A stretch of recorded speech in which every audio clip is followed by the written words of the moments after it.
है everybody, welcome you all to mission competition. मैं राहुल गुप्ता आप सभी स्वागत करता हूं। दोस्तों, उम्मीद करता हूं आप सभी स्वस्थ होंगे, तंदुरुस्त होंगे, मस्त होंगे। जैसा कि आप सभी जानते हैं, हमारा बिहार दरोगा 2021 पीटी के लिए प्रैक्टिस सीरीज लगातार चल रहा है, जिसमें हमारा अभी रिसेंटली प्रैक्टिस सीरीज एडिटोरियल खत्म हुआ है, जिसमें हमने set number 1 to 15 proper complete करवा दिया है। अगर आपने नहीं देखा है, सारे प्रैक्टिस सेट का जो है नीचे लिंक डिस्क्रिप्शन में दिया गया, वहाँ से आप जाकर डायरेक्टली देख सकते हैं। आज का जो प्रैक्टिस सेट होगा ये द प्लेटफॉर्म का होगा, हमारा प्रैक्टिस सेट नंबर 3, जिसका कट ऑफ मार्क जो है 70 नंबर रखा गया है। ठीक है, उम्मीद करता हूँ आप सब इस कट ऑफ को जरूर टच करेंगे, इवन इससे भी ज़्यादा बेहतर परफॉर्म करेंगे। बिना देरी के चलिए फटाफट से आज का जो फर्स्ट क्वेश्चन है मैं लेता हूँ। पहला क्वेश्चन है, देखिए, जब ग्रीनविच के मध्याह्न है, एक जगह का स्थानीय समय 5 बजे शाम हो, निम्नलिखित में से वह कौन सा यमयोत्तर है जिस पर उपरोक्त जगह अवस्थित है? तो वो जो जगह होगी वो 75 डिग्री पूर्व होगी। ऑप्शन नंबर ए हमारा करेक्ट हो जाएगा। देखिए, 1 घंटा में 60 मिनट होता है और 5 घंटा बराबर 60 × 5 जब कीजिएगा 300 मिनट हो जाता है। और एक अंश जो होता है ना, यानी एक अक्षांश की बात करें तो वो 4 मिनट के बराबर होता है। ठीक है, 4 मिनट बराबर एक अक्षांश या एक अक्षांश बराबर 4 मिनट, ऐसे आप कर सकते हो। तो यह 75 डिग्री पूर्व है, आप इसको निकाल लो। ठीक है, क्वेश्चन नंबर 2 देखते हैं। निम्नलिखित में से कौन सी खरीफ फसल नहीं है? इनमें से खरीफ फसल कौन नहीं है? तो यहाँ पे सरसों जो है खरीफ फसलों की किस्म में से एक नहीं है। ऑप्शन नंबर डी हमारा यहाँ करेक्ट हो जाएगा, बाकी सारे खरीफ फसल के किस्म हैं। 3 देखते हैं। कुल भौगोलिक क्षेत्रफल के संदर्भ में वनों का उच्चतम प्रतिशत मिलता है। कितना है वनों का उच्चतम प्रतिशत? तो देखिए, इसका जो उच्चतम प्रतिशत जो मिलता है ना, वो मिजोरम में सबसे ज़्यादा मिलता है। ठीक है, कुल भौगोलिक क्षेत्रफल के संदर्भ में वनों का उच्चतम प्रतिशत मिजोरम राज्य में ही मिलता है। ठीक है, ध्यान रखें। 4 देखते हैं।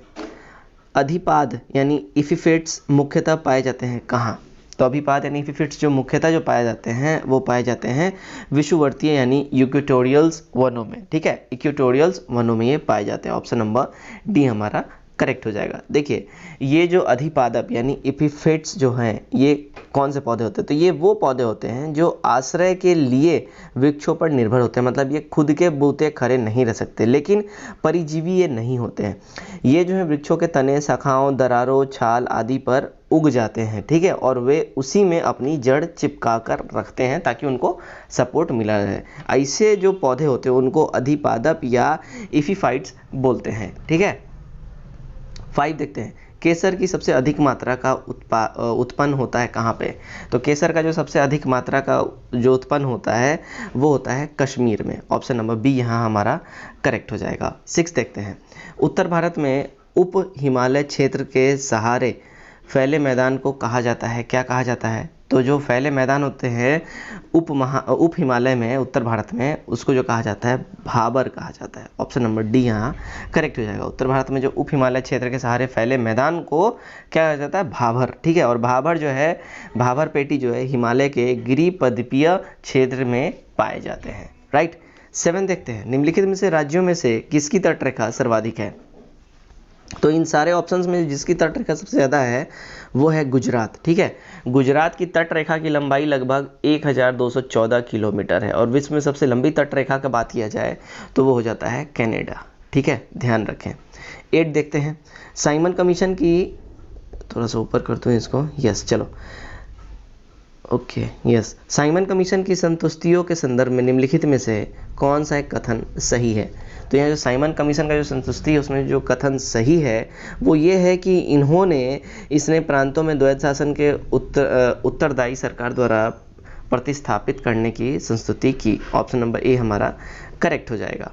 9 देखते हैं, क्या बोला जा रहा है? विक्रमशिला नामक प्राचीन विश्वविद्यालय की स्थापना बंगाल के किस शासक ने की?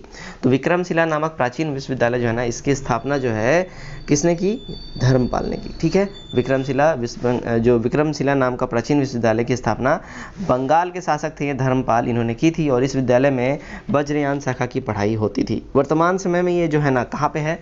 तो ये बिहार के भागलपुर जिला के अंतिचक गांव है, वहीं पे ये विक्रमशिला विश्वविद्यालय पड़ता है। ठीक है, 10 देखते हैं। दिल्ली के किस सुल्तान ने ब्राह्मणों पर भी जजिया कर लगाया था? तो दिल्ली का वो सुल्तान जिसने ब्राह्मणों पर भी जजिया कर लगाया था वो था फिरोज शाह तुगलक। ठीक है, ऑप्शन नंबर बी हमारा करेक्ट हो जाएगा। फिरोज तुगलक का शासनकाल की बात करें तो वो था 1351 से 1388 ईस्वी तक। और इन्होंने इस्लामी कानून के आधार पर केवल 4 प्रकार के ही कर इसने लगाए थे: खराज, ठीक है। खराज क्या है, तो ये जो लगान है गैर मुस्लिमों से ली जाती थी। उस्र ये क्या है, तो मुसलमानों से भू राजस्व के नाम पे इसको लिया जाता था। जजिया क्या है, ये हिंदुओं से धार्मिक कर के रूप में लिया जाता है। और ज़कात क्या है, तो ये ज़कात जो है आय का 2.5%, ठीक है, ध्यान सुने, आय का 2.5% लिया जाता था मुसलमानों से, ठीक है, याद रखें। चलिए नेक्स्ट की ओर हम बढ़ते हैं। नेक्स्ट हम देखते हैं 11 क्या बोल रहा है, देखिए DRDO द्वारा भारतीय सेना हेतु विश्व विकसित ड्रोन का क्या नाम है। तो DRDO द्वारा जो भारतीय सेना के लिए जो विकसित किया है ड्रोन, उसका नाम है भारत, ठीक है। ऑप्शन नंबर ए हमारा करेक्ट हो जाएगा। DRDO द्वारा जो भारतीय वायुसेना हेतु स्वदेशी विकसित ड्रोन का नाम भारत रखा गया है। भारत ड्रोन जो है दुनिया के सबसे हल्के और तेज ड्रोन्स में से एक है। यह ड्रोन पूर्वी लद्दाख में वास्तविक नियंत्रण यानी एक्चुअल कंट्रोल ऑफ लाइन पर अधिक ऊंचाई वाले क्षेत्र सहित पहाड़ी इलाकों में भी सटीक निगरानी करने के लिए करेंट टाइम में यूज़ किया जा रहा है हमारे सेना के द्वारा। 12 देखते हैं।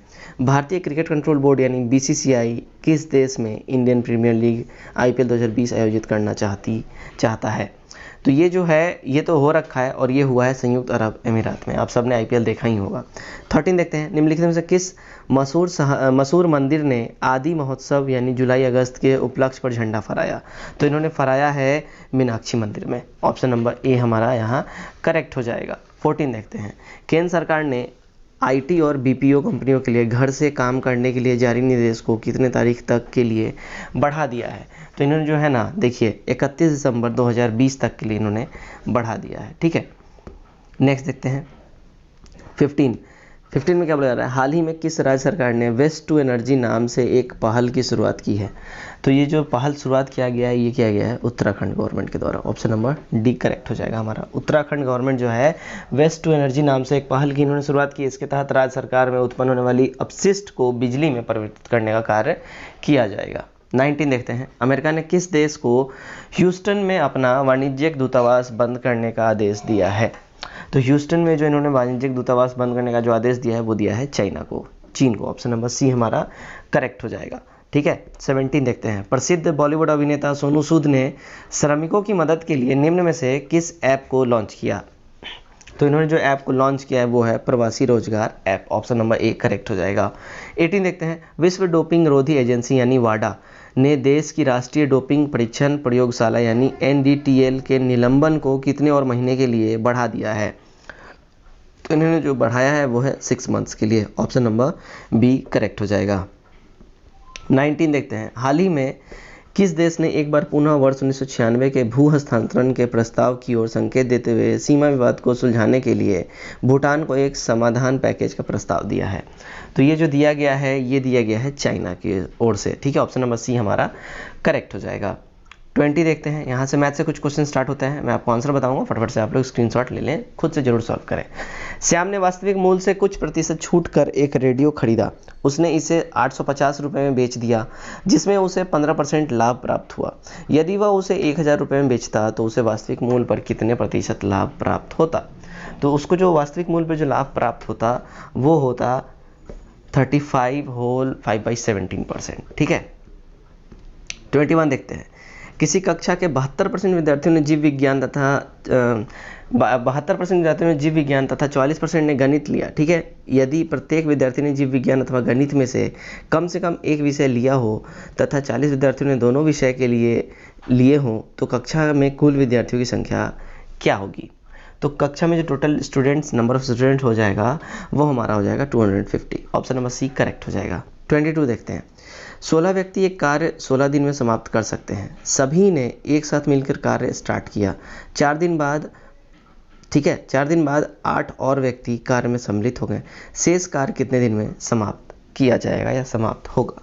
तो ये जो शेष कार्य समाप्त होगा वो हमारा होगा 8 दिनों में, ठीक है। 23 देखते हैं। वह सबसे बड़ी संख्या जिसे 5834 से घटाने पर प्राप्त संख्या 20, 28, 32, 35 में से प्रत्येक पूर्णतः विभाजित होती हो कौन सी होगी। तो वो जो संख्या होगी ना वो होगी 4714। ऑप्शन नंबर बी हमारा करेक्ट हो जाएगा। 24 देखते हैं। रमेश ने 4500 रुपये का एक भाग 5% प्रतिवर्ष साधारण ब्याज पर तथा शेष भाग 6% प्रतिवर्ष साधारण ब्याज पर उधार लिया। 2 साल की समाप्ति पर उसने 480 रुपये दोनों से कुल ब्याज के रूप में प्राप्त किए। 5% साधारण ब्याज पर उसने कितनी राशि उधार दी थी। तो देखिए उसने जो राशि उधार दी थी वो था 3,000 रुपये। ऑप्शन नंबर डी हमारा करेक्ट हो जाएगा। 25 देखते हैं। हाल ही में गाओफेन 905 नामक optical remote sensing satellite launch किया गया है। इस उपग्रह का संबंध किस देश से है? तो इस उपग्रह का जो संबंध है वो है चाइना से। ऑप्शन नंबर सी हमारा करेक्ट हो जाएगा। ठीक है, इसे जो है ना, इसे लॉन्ग मार्च 2D रॉकेट द्वारा प्रक्षेपित किया गया है और चीन द्वारा लॉन्च किया गया एक अन्य उपग्रह है तियानतुओ 5 जिसे हाल ही में प्रक्षेपित किया गया, ये भी याद रखें। ठीक है। 26 निम्नलिखित में से कौन सा राज्य प्रधानमंत्री स्वनिधि योजना लागू करने में शीर्ष पर रहा? तो प्रधानमंत्री स्वनिधि योजना लागू करने में जो शीर्ष पर रहा वो था MP Madhya Pradesh. Option number C correct हो जाएगा हमारा। ठीक है। 27 देखते हैं। आवर इन ओनली होम, ठीक है, our only home climate appeal to the world नामक पुस्तक किसने लिखी? तो ये जो पुस्तक लिखा गया है ये लिखा गया है दलाई लामा के द्वारा। ऑप्शन नंबर डी करेक्ट हो जाएगा। ध्यान रखें, our only home a climate appeal to the world, ये दलाई लामा के द्वारा लिखी किताब है। आने के भरपूर चांसेस इसके एग्जाम में, ध्यान रखें, इसको VVI नोट कर लें। ऑपरेशन रक्षक निम्नांकित में से किससे संबंधित है? देखिए ऑपरेशन रक्षक जो है ना, ये जम्मू कश्मीर में आतंकवादी विरोधी अभियान से रिलेटेड है। ऑप्शन नंबर बी करेक्ट हो जाएगा। 29 देख लें। निम्नलिखित में से किसे field and television institute of India का नया अध्यक्ष नियुक्त किया गया, यानी FATTI के। ठीक है, तो ये जो अध्यक्ष जो नए नियुक्त हुए हैं वो हैं Shekhar Kapoor. Option number A correct हो जाएगा। 30 देखते हैं। मैन बुकर अंतर्राष्ट्रीय पुरस्कार 2020 के विजेता कौन है? तो मैन बुकर अंतर्राष्ट्रीय पुरस्कार 2020 के विजेता हैं वो हैं मरिके लुकास। ठीक है। 31 देखते हैं। हाल ही में किस देश ने पुनः इस्तेमाल में लाए जाने योग्य स्पेस क्राफ्ट का सफल प्रक्षेपण किया? तो ये जो प्रक्षेपण सफल किया गया ये किया गया चाइना के द्वारा। ऑप्शन नंबर सी करेक्ट हो जाएगा। चीन ने अंतरिक्ष प्रौद्योगिकी में बड़ी सफलता इसने प्राप्त किया है। उसने दोबारा इस्तेमाल में लाए जाने वाले अंतरिक्ष यान को प्रक्षेपित किया है। आमतौर पर होता क्या है, जो अभी जो स्पेस क्राफ्ट जो इस्तेमाल होते हैं वो अगर एक बार उसको लॉन्च कर दिया गया वो दोबारा से रीयूज़ नहीं हो सकता है। यही टेक्नोलॉजी पे सारी दुनिया काम कर रही है और इस टेक्नोलॉजी पे सबसे पहले कामयाबी चाइना ने पाली है, अमेरिका ने भी पाली है। ठीक है, और चाइना ने भी हाल में इसको लॉन्च करके इसने भी इस पर कामयाबी पाली है कि वो जो स्पेस क्राफ्ट ऊपर जाएगा वहीं वापस नीचे भी आएगा और उसको हम दोबारा से फिर भेज भी सकते हैं। ठीक है, मतलब अब इसको हम रीयूज़ कर सकते हैं। ये टेक्नोलॉजी बहुत रेयर है और बहुत मशक्क़त के बाद ये हमारे दुनिया में साइंटिस्टों ने इसको खोजा है। 32 देखते हैं। किसी तिथि को ओजोन परत संरक्षण दिवस मनाया जाता है? किस तिथि को ओजोन परीक्षण संरक्षण दिवस जो है मनाया जाता है? वो मनाया जाता है 16 सितंबर को। ऑप्शन नंबर ए करेक्ट हो जाएगा। 33 देखते हैं। UEFA सुपर कप संबंध जो है इसका किस खेल से है? तो इसका जो संबंध है वो है फुटबॉल से। ऑप्शन नंबर बी हमारा करेक्ट हो जाएगा। 34 देखते हैं। निम्नलिखित ग्रहों में वह कौन सा है जिसका कोई उपग्रह यानी सैटेलाइट नहीं है? तो वो जो है देखिए बुध है, Mercury. Option number B correct हो जाएगा। 35 देखते हैं। संयुक्त राज्य अमेरिका के दक्षिण कैलिफोर्निया में स्थित मृतक घाटी यानी डेथ वैली निम्नलिखित में से किसका उदाहरण है? तो ये जो उदाहरण है ना, देखिए ये है रिफ्ट घाटी का उदाहरण है। ऑप्शन नंबर डी करेक्ट हो जाएगा। विश्व का सर्वाधिक शुष्क मरुस्थल कौन सा है? देखिए विश्व का सर्वाधिक शुष्क मरुस्थल की बात करें ना तो ये है अटाकामा। अटाकामा कहाँ है? तो दक्षिण अमेरिकी महाद्वीप के उत्तरी चिली में अवस्थित है अटाकामा। याद रखें, यह पृथ्वी का सर्वाधिक शुष्क क्षेत्र है, सबसे ज़्यादा सूखा ड्राई एरिया है। ठीक। 37 देखते हैं। संसद की संयुक्त बैठक की अध्यक्षता की जाती है किसके द्वारा? तो संसद की संयुक्त बैठक की जो अध्यक्षता की जाती है वो लोकसभा के स्पीकर यानी अध्यक्ष के द्वारा किया जाता है। 38 कृत्रिम सोना का संगठन क्या है? तो कृत्रिम सोना का जो संगठन है वो है copper aluminium. Option number C हमारा करेक्ट हो जाएगा। 39 देखते हैं। संविधान का कौन सा अनुच्छेद है ना दोष सिद्ध के संबंध में अभियुक्तों को दोहरे दंड एवं अभिशासन के संरक्षण ये जो है प्रदान करता है? तो ये जो है ये है अनुच्छेद 20 article 20। Option number D correct हो जाएगा। ठीक है, संविधान का अनुच्छेद 20 दोष सिद्ध के संबंध में अभिव्यक्तियों को दोहरे दंड एवं स्व अभिशासन के संरक्षण प्रदान करता है और इस अनुच्छेद के 3 खंड हैं और प्रत्येक खंड जो है अपराधों के लिए दोष सिद्धि के संबंध में संरक्षण प्रदान करता है। 40 देखते हैं। भारत में मुख्य चुनाव आयुक्त को निम्न में से किसके द्वारा नियुक्त किया जाता है? तो भारत में मुख्य चुनाव आयुक्त जो है ना उसको जो है नियुक्त किया जाता है राष्ट्रपति के द्वारा। ऑप्शन नंबर सी यहाँ हमारा करेक्ट हो जाएगा। नेक्स्ट क्वेश्चन देखते हैं, क्वेश्चन नंबर 41। भारतीय संविधान के अंतर्गत निम्नलिखित में से कौन सा मूल कर्तव्य नहीं है? देखिए, भारतीय संविधान के अंतर्गत जो मूल कर्तव्य नहीं है वो लोक चुनावों में मतदान करना।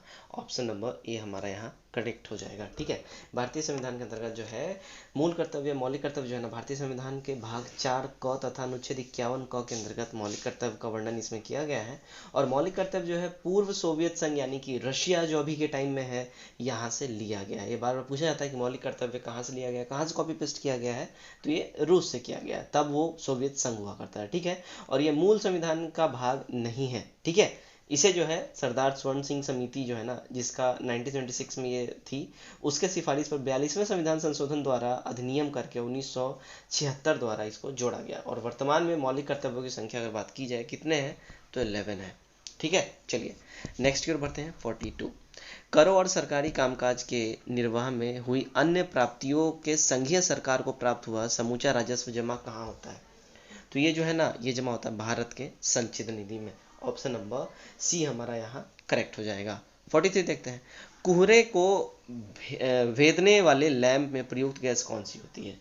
जो कोहरा लगा होता है तो उसमें होता है क्या, विजिबिलिटी कम हो जाती है, तो हम कौन सा ऐसा लाइट जलाएंगे, कौन सा लैंप जलाएंगे जिसके द्वारा जो है कोहरा फट जाएगा और हम उसके आर पार देख पाएंगे? तो वो हो जाएगा NE। ऑप्शन नंबर सी यहाँ करेक्ट हो जाएगा। ठीक है, नियॉन गैस का इस्तेमाल होता है। ठीक है, नियॉन गैस में विद्युत विसर्जन करने वाला लाल रंग की दीप्ति होती है जो उसमें से उत्पन्न होती है, जिसमें कोहरे को भेदने की शक्ति होती है। ठीक, 44 देखते हैं, भारत का राष्ट्रपति किसके द्वारा हटाया जा सकता है? देखिए, भारत का जो राष्ट्रपति है ना, वो संसद के द्वारा ही हटाया जाता है, महाभियोग प्रक्रिया के द्वारा। 45 देखते हैं, एक वर्णता पुरुष एक सामान्य महिला से विवाह करता है, वर्णता के लक्षण उत्पन्न होंगे उसके किसमें उत्पन्न होंगे? तो वर्णता के जो लक्षण है ना, वो पुत्रियों के पुत्र में उत्पन्न होंगे, मतलब इनके जो बच्चे होंगे और बच्चों के बच्चे में। ठीक है, उनकी जो बेटी होगी, बेटी में ये जो कलर ब्लाइंडनेस है ये उत्पन्न होगा। ठीक, ऑप्शन नंबर डी करेक्ट हो जाएगा। 46 देखते हैं, निम्नलिखित युग्मों में से कौन सा सुमेलित नहीं है? देखिए, इसमें जो सुमेलित युग्म नहीं है वो है विटामिन के यानी बांध्यपन। ठीक है, ऑप्शन नंबर सी यहाँ पे सुमेलित नहीं है। विटामिन के जो इसका रासायनिक नाम है, देखो फिलोक्विनिन इसको कहा जाता है रासायनिक नाम, और इसका मुख्य कार्य क्या होता है? रुधिर के सामान्य थक्के को जमने में सहायता करना एवं यकृत जो है सामान्य क्रियाओं के लिए इसकी कमी होने पर इसको प्रभावी करना। ठीक है, याद रखें, ऑप्शन नंबर सी यहाँ हमारा जो है सही नहीं होगा। 47 देखते हैं, केसीन क्या होता है या क्या होती है? तो केसीन जो है ना, देखिए प्रोटीन है एक। ऑप्शन नंबर सी यहाँ करेक्ट हो जाएगा। 48 देखते हैं, भारत में आय व्यापार में वृद्धि हुई है जो देश की, देखिए भारत में जो आय व्यापार में जो वृद्धि हुई है वो देश की ऊंची आयात क्षमता को बताती है। ऑप्शन नंबर सी यहाँ हमारा करेक्ट हो जाएगा। ठीक है, चलिए 49 देखते हैं। 49 में क्या बोला जा रहा है, कौन सी मिट्टी में सैकड़ों वर्षों से कृषि कार्य किए बिना अधिक खाद दिए हुए चलता रहा है? देखिए, तो वो जो मिट्टी है वो है लाल और कछारी यानी जलोढ़ मिट्टी।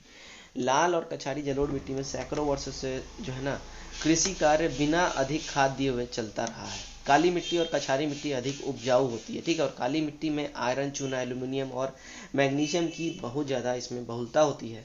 जलोढ़ मिट्टी में जो होती है ना, भारत के नदी घाटी का मैदानी भाग ये होता है।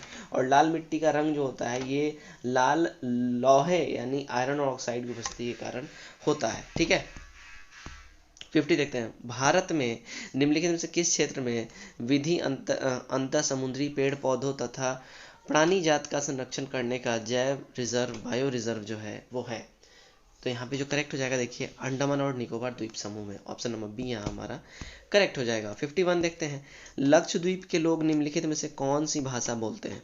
तो लक्षद्वीप के जो लोग हैं ना, ये देखिए मलयालम बोलते हैं। ऑप्शन नंबर ए करेक्ट हो जाएगा। ठीक है, तमिल भाषा दक्षिण भारत की प्राचीनतम भाषा है और लक्षद्वीप जो है ना प्रवाल द्वीप है, और लक्षद्वीप केरल हाई कोर्ट के अंतर्गत आता है, याद रखिए। और कन्नड़ जो है कर्नाटका की राज्य भाषा है, तेलुगु आंध्र प्रदेश की राज्य भाषा है, नागालैंड की राजकीय भाषा अंग्रेजी है, और भारत का सबसे छोटा केंद्र शासित प्रदेश की बात करें तो लक्षद्वीप है। ठीक है, याद रखें। चलिए नेक्स्ट की ओर हम बढ़ते हैं। नेक्स्ट हमारा है 53, पृथ्वी के चारों ओर वायुमंडल के ताप स्तरण की 3 स्पष्ट विशेषताएं हैं। निम्नलिखित में कौन सा एक पृष्ठों से ऊपर की ओर का सही विन्यास है? यहाँ जो करेक्ट हो जाएगा देखिए, क्षोभ मंडल यानी समताप मंडल, थर्मोस्फेयर, ऑप्शन नंबर सी यहाँ करेक्ट हो जाएगा। 54 देखते हैं क्या बोला जा रहा है। देखिए 54 बोला जा रहा है भारत के संभाव्यता और आकार को देखते हुए भारत में पर्यटन उद्योग अन्य अनेक देशों की तुलना में काफ़ी छोटा है। इस संबंध में निम्नलिखित में से कौन सा कथन यहाँ पे सही माना जाएगा। तो इसमें जो स्टेटमेंट सही बैठेगा वो ये हो जाएगा कि भारत में पर्यटकों के आकर्षित करने के लिए आवश्यक आधारित संरचना अपर्याप्त है। ऑप्शन नंबर डी हमारा यहाँ पे सही बैठेगा। ठीक है, 55 देखते हैं। देखिए जैन दर्शन के अनुसार सृष्टि की रचना एवं पालन पोषण किसके द्वारा हुआ है।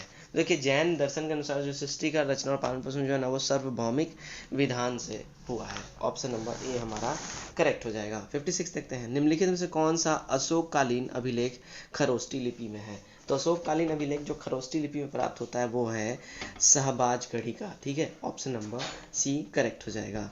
57 देखते हैं क्या बोला जा रहा है। देखिए 57 में बोला जा रहा है धर्म तथा ऋतु भारत की प्राचीन वैदिक सभ्यता के एक केंद्रीय विचार को चित्रित करते हैं। इस संदर्भ में निम्नलिखित कथनों पर विचार कीजिए।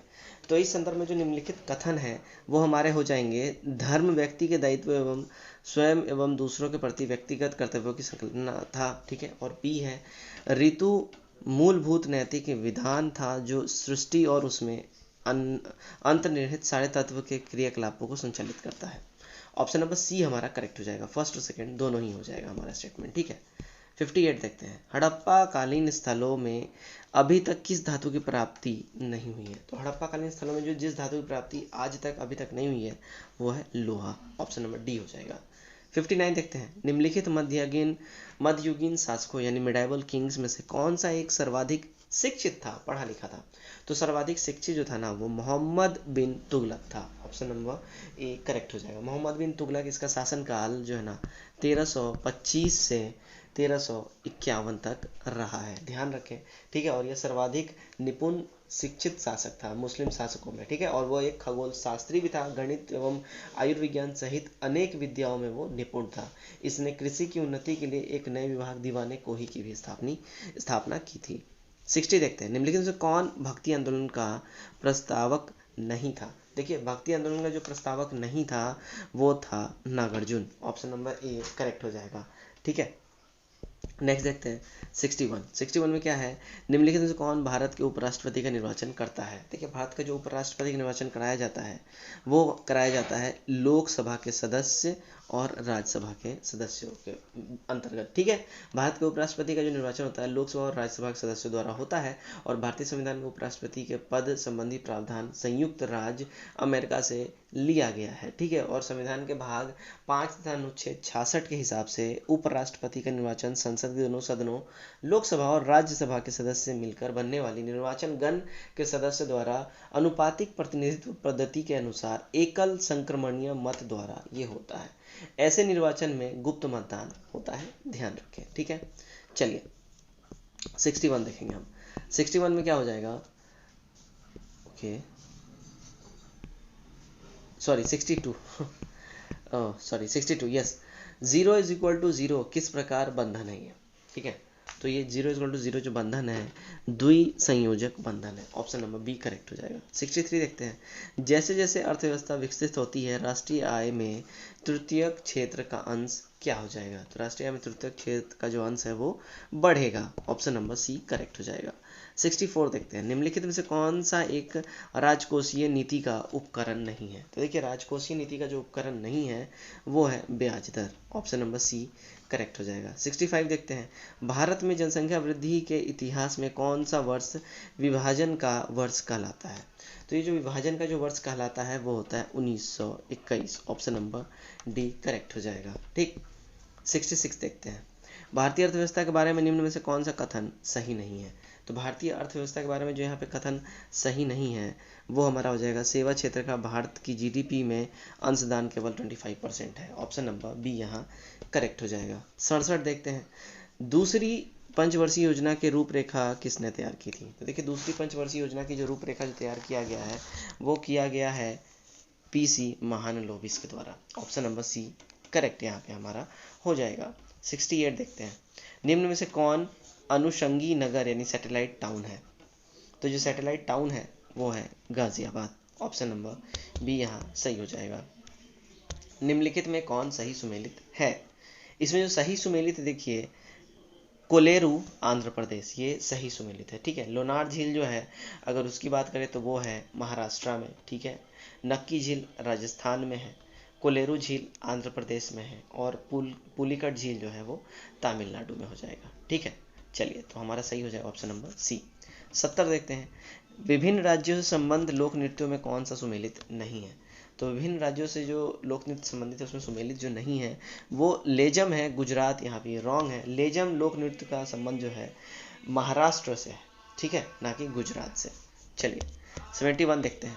G7 राष्ट्रों के समूह में सम्मिलित है कौन? तो G7 राष्ट्रीय जो जी समूह जो राष्ट्र हैं उनमें जो सम्मिलित है वो यहाँ पे देखिए ब्रिटेन है, कनाडा है, जर्मनी और इटली है। ठीक है। 72 देखते हैं। निम्नलिखित में से किस पाकिस्तानी नागरिक को भारत सरकार द्वारा भारत रत्न सम्मानित किया गया है? तो भारत सरकार द्वारा जो पाकिस्तानी नागरिक जिसको भारत रत्न से सम्मानित किया गया है वो है Khan Abdul Ghaffar Khan. Option number C हो जाएगा सही। खान अब्दुल गफ्फार खान को 1987 ईस्वी में भारत रत्न दिया गया था, याद रखें। 73 देखते हैं। मिशन इंद्रधनुष योजना संबंधित है किससे? तो मिशन इंद्रधनुष योजना जो है ना वो टीकाकरण संबंधित है। ऑप्शन नंबर बी हमारा यहाँ करेक्ट हो जाएगा। ठीक। Question number 74। जनगणना 2011 के अनुसार सर्वाधिक जनसंख्या वृद्धि दर के आधार पर निम्नलिखित राज्यों को घटते हुए क्रम में व्यवस्थित करना है। तो जो राज्य घटते हुए क्रम में व्यवस्थित हैं वो हैं, देखिए सबसे पहले तो यहाँ हमारा आ जाएगा मेघालय, उसके बाद आ जाएगा बिहार, उसके बाद हमारा यहाँ आ जाएगा मिजोरम, फिर सिक्किम। ऑप्शन नंबर हमारा यहाँ पे ए करेक्ट हो जाएगा। ठीक है। चलिए 75 देखते हैं। निम्नलिखित पर विचार कीजिए। देखिए जो यहाँ क्या बोला जा रहा है, काली गर्दन वाला सारस जो है ये कृष्ण ग्रीव सारस है। चीता, उड़न गिलहरी, कंदली और हिम तेंदुआ उपरोक्त में से कौन से जो है ना भारत के प्राकृतिक रूप से भारत में पाए जाते हैं? तो यहाँ जो भारत में पाए जाने वाले जो है ना ये सारे हैं। ऑप्शन नंबर डी हमारे यहाँ करेक्ट हो जाएगा। 76 देखते हैं। वन अनुसंधान संस्थान स्थित कहाँ पे है? देखिए वन अनुसंधान संस्थान जो है ना ये स्थित है देहरादून में। ऑप्शन नंबर डी करेक्ट हो जाएगा। नेक्स्ट हम देखते हैं 77 में क्या बोला है, देखिए सुमेलित करना है यहाँ पे। ठीक है। पाखुई, बोरी, नामोरी, इंद्रावती ये सब राष्ट्रीय अभयारण्य है। ये किस किस राज्य में कौन कौन है यहाँ पे ये सुमेलित करना है? तो देखिए यहाँ पाखुई जो है ये है अरुणाचल प्रदेश में। ठीक है, 2 हमारे यहाँ हो जाएगा। बोरी जो है ये है मध्य प्रदेश में। उसके बाद नामोरी जो है ये असम में है और इंद्रावती छत्तीसगढ़ में है। करेक्ट जो कूट हो जाएगा ऑप्शन नंबर सी हो जाएगा। 77 हो गया। 78 देखते हैं। निम्न में से किसे जंगल की आग कहा जाता है? देखिए जंगल की जो आग है ना वो प्यूटिया मेमोरोपा को कहा जाता है। ऑप्शन नंबर बी करेक्ट हो जाएगा। ये एक वृक्ष है जिसके फूल बहुत ही आकर्षक होते हैं और रेड कलर के होते हैं और ये जब अपने फुल ब्लूम यानी जब पूरा अच्छे तरह से खिले होते हैं और जब ये टूट के नीचे जब बिखरते हैं सड़क पे या जब ये पेड़ों पे भी लगे होते हैं तो बिल्कुल आग के भांति प्रतीत होते हैं। दूर से देखने पे ऐसा लगता है पेड़ जल रहा है, बिल्कुल रेड रेड पूरा वो पेड़ लगता है। 79 देखते हैं। भारतीय दलहन शोधन संस्थान जहाँ स्थित है वो जगह कौन सी है?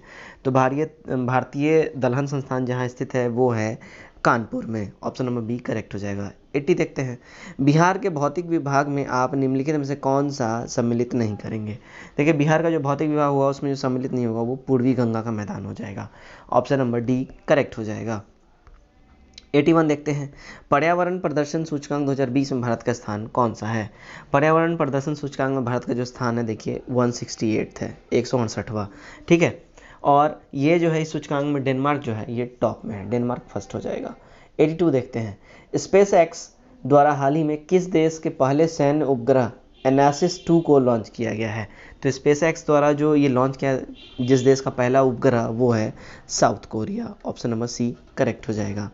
83 देखते हैं। विश्व व्यापार संगठन ने हाल में ही किस मध्य एशिया देश को ऑब्जर्वर का दर्जा दिया है?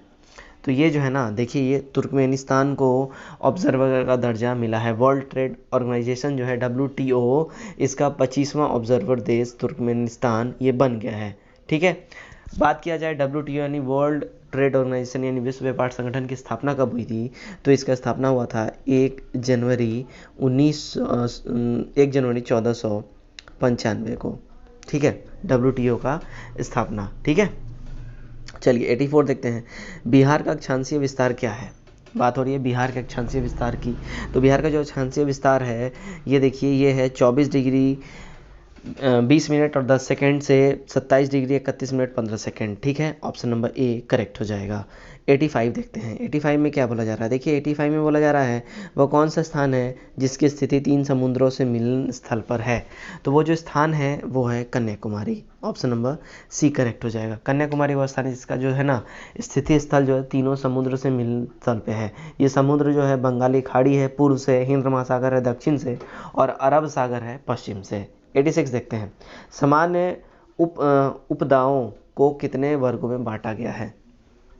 तो सामान्य उपदा जो हैं उनको 2 वर्गों में बांटा गया। ऑप्शन नंबर बी करेक्ट हो जाएगा। 87 देखते हैं, किस अवधि में पूरा भारतवर्ष दक्षिण पश्चिमी मानसून के प्रभाव में आ जाता है। तो दक्षिण पश्चिमी मानसून के प्रभाव में जो अवधि में पूरा भारतवर्ष आ जाता है वो है 20 से 30 जून के अंतर्गत। ऑप्शन नंबर सी करेक्ट हो जाएगा। 88 देखते हैं, उच्चावच एवं धरातलीय रूप के आधार पर बिहार को कितने रूपों में बांटा जाता है। तो बिहार को जो है ना देखिए बांटा जाता है वो 3 रूपों में बांटा जाता है। ठीक है, पहला हिमालय का पर्वतीय क्षेत्रफल जो है 586 वर्ग किलोमीटर, यह बिहार के भूभाग का 0.06% है। दूसरा है बिहार का विशाल मैदान जो क्षेत्रफल के हिसाब से 90,650 वर्ग किलोमीटर है और यह बिहार के भूभाग का 96.26% है। थर्ड जो पार्ट है दक्षिण का सीमांत पठार क्षेत्र जो कि क्षेत्रफल के हिसाब से बात की जाए तो 2,927 वर्ग किलोमीटर है और यह बिहार के भूभाग का 3.86 हो जाता है। ठीक है, नेक्स्ट देखते हैं। नेक्स्ट है हमारा 89, जब प्रकाश किरण एक माध्यम से दूसरे माध्यम में जाती है तो इसका क्या प्रभाव होगा। तो जब प्रकाश किरण एक माध्यम से दूसरे माध्यम में जब जाती है तो इसका जो है ना आवृत्ति समान बनी रहती है। ऑप्शन नंबर बी करेक्ट हो जाएगा। 90 देखते हैं, भौतिक विज्ञान में एसआई पद्धति के मूल मात्रकों की संख्या कितनी है। तो भौतिक विज्ञान में एसआई पद्धति के मूल मात्रकों की जो संख्या हो जाती है ना वो है 7। ऑप्शन नंबर डी करेक्ट हो जाएगा। 91 देख लेते हैं, जब समान अवधि के आयाम की 2 ध्वनि तरंगे एक साथ किसी बिंदु पर पहुंचती है तो उस बिंदु का ध्वनि ऊर्जा का पुनः वितरण हो जाता है। यह घटना जो है ध्वनि का कौन सा घटना कहलाएगा। तो ये जो घटना है ना ये व्यतिकरण घटना कहलाएगी। ऑप्शन नंबर बी करेक्ट हो जाएगा।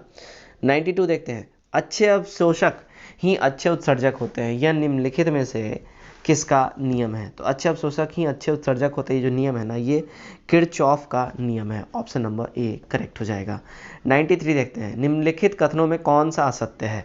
तो देखिए ये जो कथन है यहाँ पे जो असत्य कथन है वो यहाँ पे हमारा हो जाएगा। ठीक है, धारामापी के क्षेत्र श्रेणी क्रम में संट लगाकर अमीटर बनाया जाता है, यहाँ पे ये गलत हो जाएगा। धारामापी की श्रेणी क्रम में नहीं बल्कि समांतर क्रम में संट लगाकर अमीटर बनाया जाता है, याद रखिए। ठीक है, 94 प्रसिद्ध दिलवाड़ा मंदिर कहाँ पे है। तो जो दिलवाड़ा का जो प्रसिद्ध मंदिर है वो है राजस्थान में। ऑप्शन नंबर सी करेक्ट हो जाएगा। दिलवाड़ा जो है प्रसिद्ध मंदिर वो राजस्थान के माउंट आबू पर्वत पर है। ठीक है, और दिलवाड़ा जो है ना दिलवाड़ा के जैन मंदिर सफ़ेद मार्बल के रूप में बनाए गए हैं और ये जैनों के लिए फेमस है। और दिलवाड़ा का जैन मंदिर छोटा है लेकिन अपनी नक्काशी के लिए ये वर्ल्ड फेमस है। ठीक है, 95 देखते हैं, निम्नलिखित में से कौन विश्व का सबसे तेज सुपर कंप्यूटर है। तो विश्व का सबसे तेज सुपर कंप्यूटर जो है ना वो है Fugaku. Option number C correct हो जाएगा।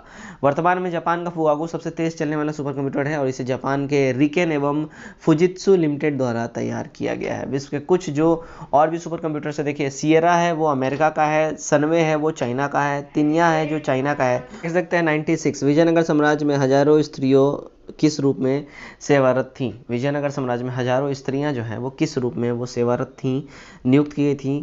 तो वो जो है देखिए लेखाधिकारी के रूप में, शाही अंगरक्षक के रूप में, महल की रक्षिकाओं के रूप में, यानी ये सारे के सारे हो जाएंगे। ठीक है, इन सारे रूपों में महिलाओं को नियुक्त किया गया था विजयनगर साम्राज्य में। 97 देखते हैं, गुरु गोविंद सिंह द्वारा खालसा पंथ की स्थापना कब की गई थी। तो गुरु गोविंद सिंह द्वारा खालसा पंथ की जो स्थापना हुई थी वो 1699 में हुई थी, 1699 में। ऑप्शन नंबर बी करेक्ट हो जाएगा। ठीक है, 98 देखते हैं, 98 क्या बोला जा रहा है। देखिए 98 बोला जा रहा है, निम्नलिखित में से किस बहमनी शासक ने अपनी राजधानी गुलबर्गा से बीदर स्थानांतरित की थी। तो गुलबर्गा से बीदर जो स्थानांतरित किया था वो अहमद शाह अब्दाली के द्वारा किया गया था। अहमद शाह वली, नॉट अब्दाली, अहमद शाह वली के द्वारा, राइट। 99 देखते हैं, निम्नलिखित में से कौन जो है मगध साम्राज्य की राजधानी नहीं रही है। तो मगध साम्राज्य की राजधानी नहीं रही है वो है Kaushambi. Option number D correct यहाँ हमारा हो जाएगा। 100 है, 2 पाइप है यहाँ पे ए तथा बी। एक टंकी को 6 घंटे से 4 घंटे में भर सकते हैं। यदि वे बारी बारी से 1 घंटा करके कार्य करें और पहले ए को खोला जाए तो टंकी को भरने में कितना समय लगेगा? करेक्ट जो यहाँ हो जाएगा देखिए 5 घंटे हो जाएंगे। ऑप्शन नंबर बी करेक्ट हो जाएगा। ठीक है, तो दोस्तों ये था आज का हमारा द प्लेटफॉर्म का सेट नंबर 3 वॉल्यूम 3 बुक्स है। उम्मीद करता हूँ ये वीडियो आपको काफ़ी पसंद आया। वीडियो अगर अच्छा लगा तो लाइक करें और भी ज़्यादा अच्छा लगे तो शेयर करना बिल्कुल भी ना भूलें। चलिए तो आज के लिए बस इतना ही। Till then take care, bye bye and God bless you all.